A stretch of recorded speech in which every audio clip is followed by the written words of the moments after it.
story of Jesus was copied from other religions. 2. That Jesus is a representation of the sun. And 3.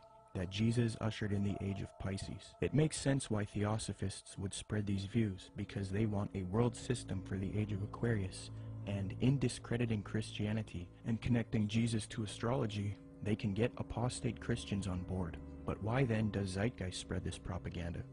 Interestingly, the creator of Zeitgeist, Peter Joseph, has wanted a world system or utopia paradise on Earth since the release of the first Zeitgeist film.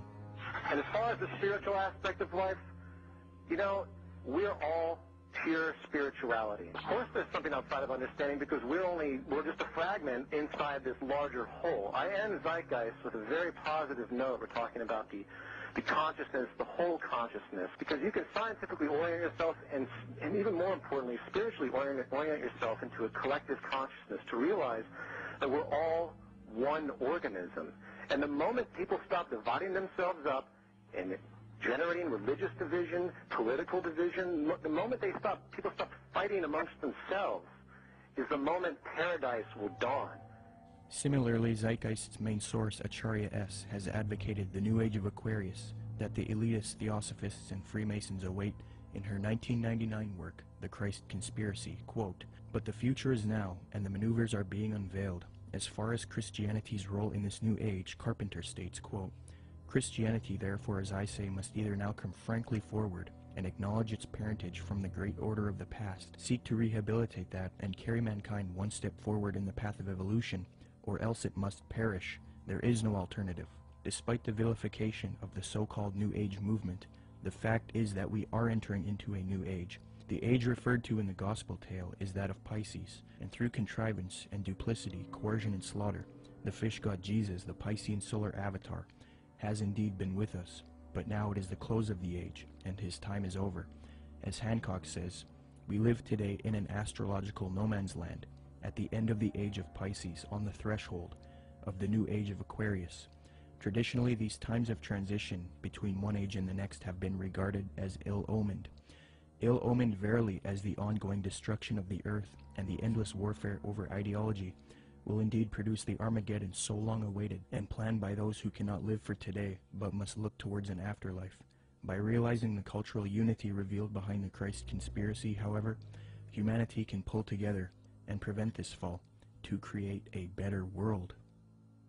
75 years before Zeitgeist's main source, Acharya S., penned that admission, the former president of Theosophy, Annie Besant, wrote something almost exactly the same, quote, "The equinox will reach the sign of Aquarius, coinciding the great cycle of influence. We can indeed hope to put a complete end to all the influence of the past cycle, with its tyranny, slavery, war, and cruelty.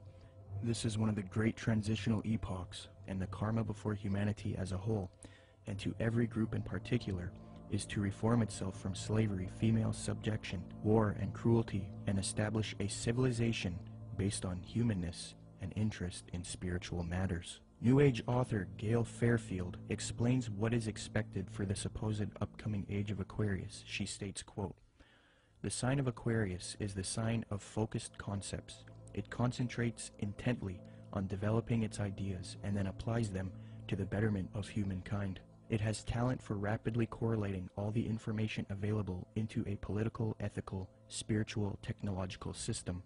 Aquarius creates optimal features for individuals and for humanity because it needs alternatives, possibilities, and something to move towards. Overall, Aquarius is a reformer and visionary working to create its utopia," unquote. Isn't it interesting that right after Zeitgeist promoted the Aquarian New Age concepts in the first Zeitgeist film, the second film, Zeitgeist Addendum, then goes on to convince its followers to strive for a similar Aquarian one-world system, New World Order, called the Venus Project. Indeed, the solution offered by the film Zeitgeist Addendum is that humanity needs to unite into the very same thing that Theosophy and Freemasonry wants it to unite into, a one-world universal esoteric brotherhood of humanity, a new world order. I think that the coming new system that the occultists speak of it's really crucial to understand that what they're talking about is not going to look like what we think the New World Order's control grid will look like. They believe that the utopia will be one of a spiritual utopia, one that's free of wars and religion. It's easy for a lot of people to have idealistic views about it. They're going to make it sound wonderful, which is what like the Zeitgeist Addendum particularly does in the second part, where they talk about, oh, we're going to like, you know, have free energy, we're going to provide your needs. There's been talk about erasing all debts. That's more the Venus Project is more what is it Jacques Fresco. That's more what he's into. Okay, this is his utopian approach to the New World Order, where I literally heard him say on the addendum where he said we'll have no laws. All laws will be done away with. I thought to myself, all law. I mean, nobody's going to have to work. It's just going to sound like wonderful. I mean, he's talking about how are people going to make movies. Well, you won't have to, and you can do whatever you want. And if you make a painting, you can give it to some. I mean, this utopian world, but it's going to come at an extremely high price regarding the mark of the beast. It's not going to be what they're cracking it up to be, and most likely, it's only going to come with massive depopulation, and they're going to probably try to pull that off a number of different ways. But you have the Zeitgeist, this utopian approach, and then you also have the way the Ascended Master, some of the Ascended Masters say will be done through a project called Nasera, which, you know, is very similar in what the Zeitgeist Addenda talks about. It's just kind of a different flavor of it all. So which one they're actually going to be able to pull off, if the Lord lets them do it, it's kind of up to the Lord. It's hard to say which way it'll go. Which one they're actually going to be able to pull off, if the Lord lets them do it, it's kind of up to the Lord. It's hard to say which way it'll go. The Venus Project looks like Francis Bacon's New Atlantis, this concept that has been with the occult realm for a long time. Whether they call it the New Atlantis or whether they call it some coming utopia or some Platonic version of the New Age, the New World Order, a lot of people, those terms were viewed in a completely different context that I think a lot of us in the truth movement see the New World Order. It's a totally different thing that they're hoping will happen.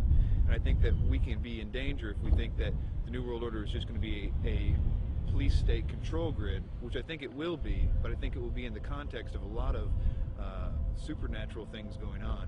So it's going to look like the old world order is gone, and in doing so, it's going to be exactly what those like Francis Bacon and all the others have mentioned. This New World Order is going to be proposed to look just like the Venus Project, but I can tell you that won't be the case for very long. It might be right at the beginning, but not as it goes on. According to the New Agers, Theosophists, as well as many elitists and Freemasons, there exists a group of highly evolved men and women called the Masters of Wisdom. These powerful groups claim that Buddha, Krishna, Muhammad, and Jesus were all masters of wisdom, and that a being named Maitreya is the leader of these beings, who in turn is subject to the true leader, Sanat Kumara. New Age Theosophist Dane Rudhar concedes that the leader of the Masters, Sanat Kumara, is in fact Satan, according to the esotericists. Quote, Satan is an anagram for Sanat Kumara, who in the esoteric philosophy of India is the Promethean being who gave mankind the fire of self-conscious and independent individual selfhood, unquote. John Michael Greer in the New Encyclopedia of the Occult notes, quote, Satan has a possible echo in theosophic lore, where the Lord of the world, the spiritual ruler of the earth, and the head of the Great White Lodge is Sanat Kumara, a lord of the flame who descended to earth from Venus in a fiery chariot some 6 million years ago, unquote. Helena Blavatsky taught her students that it is actually Satan who is God, the Messiah, and that Jehovah is the evil one. She stated, quote, It is but natural, even from the dead letter standpoint, to view Satan, the serpent of Genesis, as the real creator and benefactor, the father of spiritual mankind. For it is he who was the harborer of light, bright radiant Lucifer, who opened the eyes of the automation created by Jehovah, as alleged, and he who was the first to whisper, In the day ye eat thereof, ye shall be as Elohim, knowing good and evil, can only be regarded in the light of a savior, an adversary to Jehovah, the personating spirit. He still remains in esoteric truth, the ever-loving messenger, the angel, the seraphim and cherubim, who both knew well and loved still more, and who conferred on us spiritual instead of physical immortality. The theosophist H. Alexander Fusel seeks to deify Satan. Quote, Satan, then, was originally a divine being destined to carry light and life to the netherworlds. He stands for the gift of free will and self-conscious mind to man, a power which at once seduces and uplifts man, for with free will comes the power to go astray. Satan is therefore man's teacher. Unquote. Once you are willing to give worship to Satan is when you are given a certain kind of power that the deceived, those that are just thinking it's them or thinking that something else, can't have access to. So Freemasonry is a systematic way to get people to that level without actually just coming out and saying it right at first. One of the former leaders of the Theosophical Society, who was contemporary with Blavatsky and Annie Besant, tells us what the 19th century position on Satan is. In his work Spiritualism, Madame Blavatsky, and Theosophy, Rudolf Steiner states, quote, Lucifer is not a being that we can see with our present-day physical eyes. Lucifer can be seen only with the awakened clairvoyance. Seen clairvoyantly, in fact, Lucifer is a particular being who was left behind during the moon phase of evolution, unquote. N. Sri Ram, who often gave lectures at the United Nations, a major theosophist and writer for Lucifer magazine, clarifies, quote, The adversary, or Satan, is no other than Lucifer, the light-bearer, the bright morning star. He is the initiator, awakening the divine faculties of intellect on man. He is the king of the fallen angels, spirits from higher spheres, who descended among primitive mankind of the third race to develop in man and endow him with his self-conscious mind, or manas, unquote. Theosophy teaches that Satan or Lucifer is actually a divine being who saves humankind and brings him consciousness. Many modern influential New Agers who were deceived by Theosophy repeat the same theme. David Spangler admits that Lucifer is a being that New Agers honor, and the light of Lucifer is the light of God. Quote, The true light of Lucifer cannot be seen through sorrow, through darkness, through rejection. The true light of this great being can only be recognized when one's own eyes can see with the light of the Christ, the light of the inner sun. Lucifer works within each of us, trying to bring us to wholeness. And as we move into a new age, which is the age of man's wholeness, each of us, in some way, is brought to that point which I term the Luciferic initiation, the particular doorway through which the individual must pass if he is to come fully into the presence of his light and his wholeness. Lucifer comes to give us the final gift of wholeness. If we accept it, then he is free, and we are free. That is the Luciferic initiation. It is one that many people now, and in the days ahead, will be facing, for it is an initiation into the new age. It is an initiation of leaving the past and moving into the new, shedding our guilts and fears, our anxieties, our needs, our temptations, and becoming whole and at peace, because we have recognized our inner light and the light that enfolds us, the light of God, unquote. So indeed the Luciferian doctrine is fused into the New Age movement due to Theosophy. Along with this doctrine is the belief that because of Satan, man is now thinking he will evolve, conquer the world, conquer nature, and become a god. The Freemason W.L. Wilmhurst bolstered the fact that Freemasonry is aimed at creating God-men.